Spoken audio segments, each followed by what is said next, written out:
EVR tuition point విద్య నేర్చుకో విలువ పెంచుకో అనే కాన్సెప్ట్తో ఫస్ట్ క్లాస్ నుంచి 10th క్లాస్ వరకు స్టేట్ మరియు CBSE tuitions చెప్పబడును.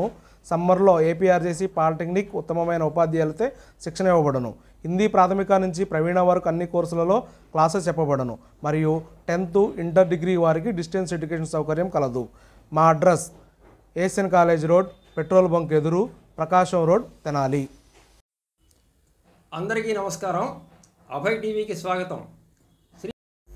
The Tenali photographers association నూతన అధ్యక్షుడిగా వాసు డిజిటల్ స్టూడియో అధినేత మేడపల్లి ప్రభాకర్ నియమితులయ్యారు.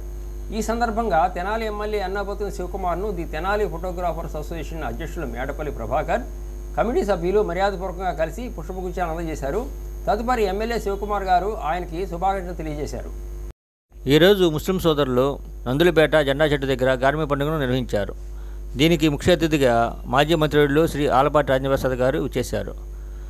ముస్లిం పెద్దల ఆశీస్సులను తీసుకున్నారు. అలాగే వారికి గార్మి పండుగ శుభాకాంక్షలు తెలియజేశారు.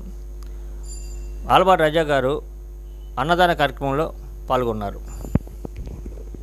శ్రీకాకుళం జిల్లా పలాసలో doctor YSR kidney research and super speciality ఆసుపత్రిని ప్రారంభించిన సీఎం వైఎస్ జగన్.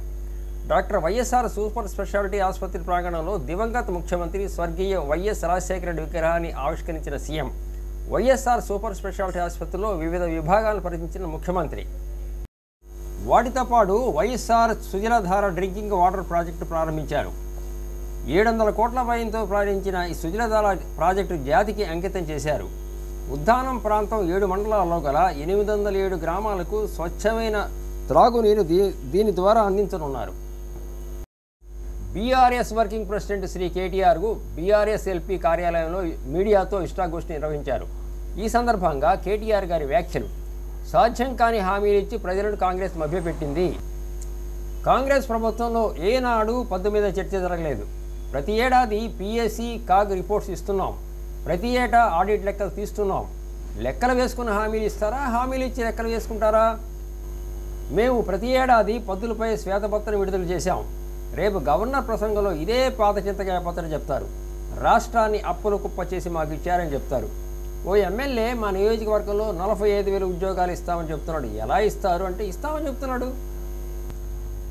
ఇచ్చిన హామీలు చాలా ఉన్నాయి. ప్రభుత్వంలో ఉన్నప్పుడు ఆ బరువు వాళ్ళకి తెలియాలి. ఇప్పుడు ఉంది అసలు ఆట అని కేటీఆర్ గారు విలేకరుల సమావేశంలో ప్రశ్నించారు. ప్రాంతీయ సమన్వయకర్త డాక్టర్ వైవి సుబ్బారెడ్డి గారిని వారి నివాసంలో కలిసిన గాజువాక ఎమ్మెల్యే శ్రీ తిప్పల నాగిరెడ్డి గారు, గాజువాక ఇన్ఛార్జ్ శ్రీ తిప్పల దేవాన్ రెడ్డి గారు. ఈ సందర్భంగా ఎమ్మెల్యే నాగిరెడ్డి గారు మాట్లాడుతూ, నేను కానీ నా కుమారులు కానీ ఎల్లప్పుడూ ముఖ్యమంత్రి శ్రీ జగన్మోహన్ రెడ్డి గారికి నమ్మకస్తులుగానే ఉంటాం, పార్టీ విధేయులుగానే ఉంటాం. జగన్ గారు ఏ నిర్ణయం తీసుకున్నా పార్టీ శ్రేయస్సు కోసం కంకణబద్ధులై ఉంటాం. జగన్ గారు మళ్ళీ ముఖ్యమంత్రి కావాలి, అదే మాకు ముఖ్యం అన్నారు. అలానే దేవన్ రెడ్డి మాట్లాడుతూ, నిన్న నేను నా వ్యక్తిగత పనుల మీద బయటకు వెళ్ళాను. వెళ్లే ముందు మా ఇన్ఛార్జ్ సుబ్బారెడ్డి గారితో మాట్లాడి వెళ్ళాను. అక్కడ ఫోన్ సిగ్నల్స్ లేవు. నిన్న నేను మళ్ళీ సిటీకి వచ్చేలోపు నా మీద చాలా పుకార్లు లేపారు. అయినా మా నాన్నగారు ఎమ్మెల్యేగా ఉండగా నేనెందుకు పార్టీకి రాజీనామా చేస్తాను? నేను మా పార్టీతోనే ఉన్నానని చెప్పి మా పెద్దలు సుబ్బారెడ్డి గారికి వివరణ ఇచ్చారు. అర్ధరాత్రి వరకు చట్ట వ్యతిరేకంగా మహిళలని ఎందుకు పోలీస్ స్టేషన్లో నిర్బంధించారు అని ప్రశ్నించిన బీసీవై పార్టీ జాతీయ అధినేత శ్రీ బోడే రామచంద్ర యాదవ్ గారిని వేలుపెట్టి అమర్యాదగా కుల వివక్షతతో చిత్తూరు జిల్లా పొంగనూరు నియోజకవర్గం సోమల పోలీస్ స్టేషన్ అధికారులు అవమానకరంగా మాట్లాడటం, స్టేషన్ నుంచి వెళ్లిపోవాలని యాదవ్ కులాలను దూషిస్తూ జారీ చేయడాన్ని, అధికార దుర్వినియోగంగా ప్రవర్తించిన సదరు పోలీసు అధికారులపై శాఖాపరమైన చర్యలు తీసుకోవాలని రాష్ట్ర అత్యున్నత న్యాయస్థానం చట్ట వ్యతిరేక మహిళల నిర్బంధాన్ని సుమోటగా విచారణ చేపట్టవలసిందిగా BCY party Bode Ramachandra Yadav demand చేశారు. ఈ విషయాన్ని సీరియస్గా తీసుకోవాల్సిందిగా శ్రీకృష్ణ యాదవ్ సంక్షేమ సంఘం వ్యవస్థాపక అధ్యక్షులు ఏడుంబాగ వెంకటస్వామి యాదవ్ పత్రికాముఖంగా డిమాండ్ చేస్తున్నారు. ఈ విషయాన్ని ఇంతటితో వదిలేదని, ఈ విషయంపై చర్యలు తీసుకొని ఎడల రాష్ట్ర కార్యవర్గంతో చర్చ జరిపి రాష్ట్ర వ్యాప్తంగా దశల వారీగా కార్యక్రమాలకు, ధర్నాలకు యాదవ శాంఘీయులు అందరికీ ఒక తాటి మీదకి వచ్చి పోరాటానికి వెనుకాడబోమని శ్రీకృష్ణ యాదవ్ సంక్షేమ సంఘం తెలియజేశారు. ఆంధ్రప్రదేశ్లోని విశాఖ జగదాంబ దగ్గర ఉన్న ఇండస్ ఆసుపత్రిలో భారీ అగ్ని ప్రమాదం జరిగింది. ఎవరికి ఏమైందో తెలియలేదు. పూర్తి వివరాలు తెలియాల్సి ఉంది.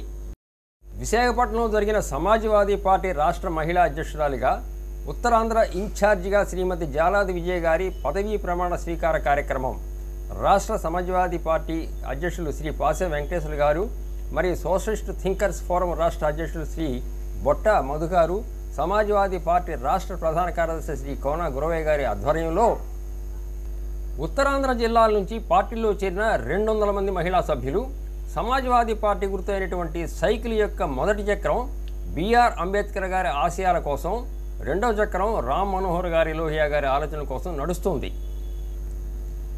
సమసమాజం స్థాపన కోసం సమాజ్వాదీ పార్టీ రాబో 2024 సరస్వతి